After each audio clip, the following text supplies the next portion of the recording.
when you're looking at an F10, you're like, oh wow, this is a much nicer headgear quality. It feels almost like there's a little bit of gel in there or something like that. On the front here, we connect to the cushion in the front of the mask. This is where things are quite a bit different. On the side here, you can see you have easily removable headgear clips. Every time you clean it or whatever, you can actually just slip it out like that, which is really nice. In the front here is where we see one of the biggest differences is that it uses these hooks here instead of using magnets. The ResMed F20 has magnets, super easy to click. F10 has these hooks. And once you have the headgear on and there's enough tension on the hook for it not to like unclip or anything, so you don't have to really worry about that. But getting the headgear on and off is actually a lot more tricky. With the F20, I find, putting the mask on and just clicking the magnets side to side is very easy. Whereas with the F10, especially at a higher pressure, you're going to need a little more, little tighter straps.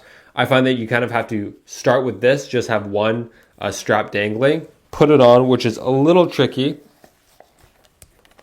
And then you put your last strap on the hook like here. And it's very easy to twist the side and stuff like that. Even when I'm putting it on, sometimes it feels